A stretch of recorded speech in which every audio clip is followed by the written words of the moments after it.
le conteste pas. Mais il y a toute une vie secrète de Dante, à commencer par le fait qu'il est le chef d'une secte qui s'appelle les Fidèles d'Amour. C'est une société secrète qui a commencé avec les troubadours. Vous savez que les troubadours, le mot troubadour, c'est troubarus en provençal, ou trouvère, c'est ceux qui ont trouvé. Et qu'est-ce qu'ils ont trouvé? Ils ont trouvé la gnose. Donc Dante est l'héritier des troubadours, et les Fidèles d'Amour, le mot amour, veut dire immortalité. C'est l'immortalité que l'on atteindrait par l'initiation. Dante lui-même, il est d'une grande famille de Florence, et on confie son éducation à un homme politique de Florence et un initié qui s'appelle Brunet Latin, qui a écrit un livre qui s'appelle Le Trésor, qui est une sorte d'encyclopédie qu'il tient en grande partie de l'islam. Et Dante a 15 ans quand il est confié à Brunet Latin, qui en a lui 68. Et Dante est au départ, sa famille est guelfe. Vous savez que les guelfes, ce sont ceux qui soutiennent le pape.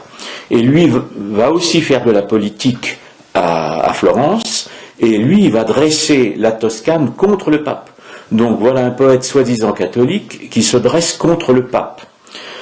L'autre moyen, évidemment, de Dante pour attaquer le catholicisme, c'est son œuvre. Sa première œuvre, c'est La Vie Nouvelle. La Vie Nouvelle, qu'est-ce que c'est que la Vie Nouvelle? C'est la seconde naissance initiatique, c'est l'initiation.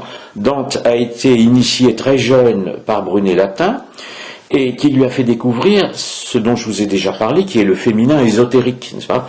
La fameuse fleur du roman de la Rose, la fleur de Joachim de Flore.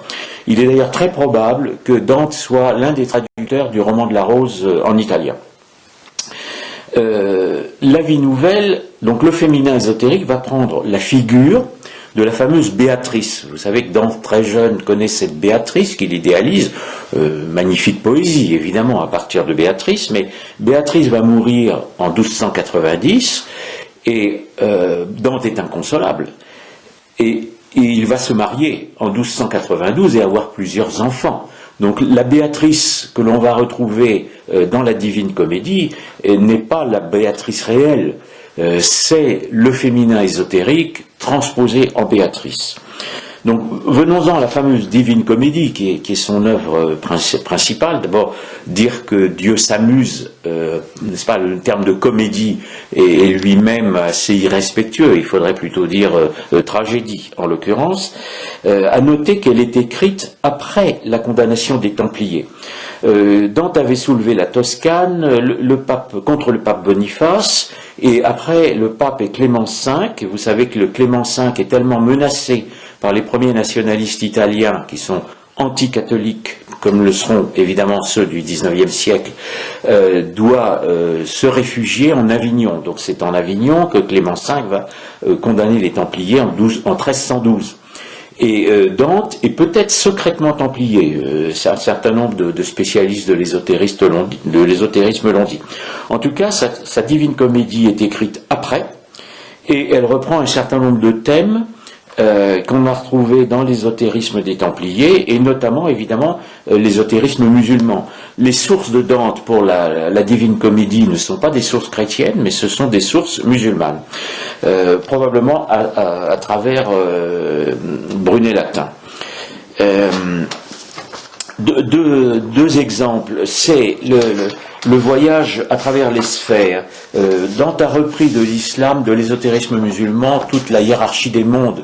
Vous savez que dans la Divine Comédie, le voyant élu, puisqu'il se considère comme un voyant élu, traverse des sphères, traverse les mondes. Si vous voulez, et dans la Divine Comédie, Dieu est représenté par 9 roues. Un passage de mon livre est représenté par 9 roues qui correspondent aux 9 ciels dont le paradis de Dante est composé. Et dans le ciel des étoiles, c'est-à-dire le ciel de l'astrologie, Dante se retourne et voit les 7 sphères. Les 7 sphères, ce sont les sphères que les initiés sont censés traverser pour monter vers le ciel. On avait déjà ça dans Philon le Juif, dont je vous ai parlé dans la première conférence. Et dans son paradis, Dante va placer des hérétiques à côté des saints. il va mélanger les hérétiques et les saints, et parmi ces hérétiques, il y a le fameux Siger de Brabant, dont je vous ai parlé aussi, et qui est le représentant de l'avéroïsme, qui a été condamné en grande partie grâce à saint Thomas. Dante reprend à la fois l'ésotérisme des sphères, l'avéroïsme, il considère Averroès comme le plus grand interprète d'Aristote, etc., etc. Donc les hérétiques sont confondus avec les saints. Et troisième aspect ésotérique et évidemment impossible pour un catholique, vous savez que le Chouret avait décrit les trois idées mères. La Renaissance correspondait à des trois idées mères qui sont celles des cultes du cosmos et de la terre-mère, et parmi ceux-là il y a toujours le fameux féminin, et les fidèles d'amour vénèrent non pas la Vierge Marie comme on veut le faire croire, mais la Madone Intelligence, ce qu'ils appellent la Madone Intelligence, et qui est en fait une des figures du Zohar. Donc nous sommes là dans un ésotérisme qui est judéo-musulman. Autre exemple, Dante va être un des premiers à donner Adam comme un grand initié, ce que reprendront les Rose-Croix plus tard, où il va caractériser Dieu, par exemple, par le chiffre 1, comme dans la Kabbale, où Béatrice, la fameuse Béatrice, va correspondre au chiffre 9, et là on va se trouver dans les processions de Séphiroth, etc., etc., etc.